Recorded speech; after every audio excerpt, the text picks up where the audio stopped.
Hello, today I'm going to demonstrate one of the most fundamental things you can do in basketball, the free throw. Learning to shoot a free throw is an easy process in which anyone can do. Also, the great thing about it is, no matter how many times you do the process, it should never change. There are four basic steps you should follow when trying to shoot a free throw. First is keeping your balance. Second is keeping your elbow straight. Third is keeping your eyes on the goal. And fourth is your follow through. The first step in the free throw making process is balance. Balance helps determine whether you will sink the shot or if it will venture to the right or left of the basket. Every good shot begins with balance. At the start of your shot, you should make sure that your knees are slightly bent, and there is also a dot in the middle of each free throw line in which you should line your dominant hand and dominant foot up with to give yourself the best chance at making the shot. The next step of the free throw process involves your elbow. After you have your balance, you will go into your shooting motion. While in your shooting motion, your elbow should be bent the entire time until the release of your shot, in which you will snap your wrist forward and lock your elbow out. Before the release, your elbow and your shooting hand should make an L right under the ball. You should also make sure that your fingers are spread upon the release of the ball to make sure that you can get the correct amount of backspin to help ensure that you make the shot. The next step focuses on your eyes. Your eyes should never leave the back of the rim when shooting a free throw. You should try to position them to where you are looking straight through the net, and upon the release of the shot, you should aim for the back of the rim to ensure that you make your free throw. The last step is your follow through. To do a good follow through, you should snap your wrist forward upon the release of the ball. After you release the ball, you should hold your hand there for 1 to 2 seconds.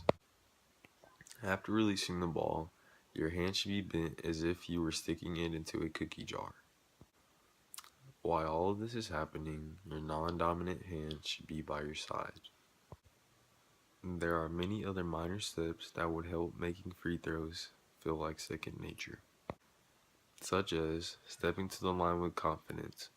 A lot of players like to do a routine before they step to the free throw line to make them feel comfortable and almost like a repetitive motion.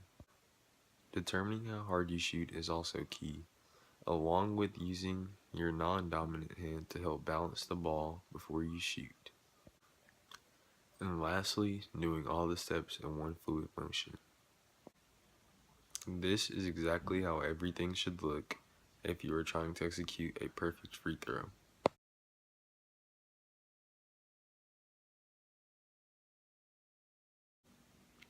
So to tie everything together, if you want to become a great free throw shooter, all you have to do is follow the 4 steps. Keeping your balance, keeping your elbow bent until the release of the shot, focusing your eyes on the rim, and having a good follow through. Learning to shoot and make free throws consistently is a very simple task. While you still may not make them every time, following these steps consistently will increase your chances tenfold. Now, just by using common knowledge, you'd probably think the best free throw shooter ever would be an NBA player, but that is simply just not the case. It is actually a 74-year-old man by the name of Bob Snyder. He has over 1,200 streaks of 100 consecutively made free throws. He accredits all of his success to practice and repetitiveness. This amazing statistic alone proves that no matter who you are, you should be able to learn to shoot and make free throws consistently.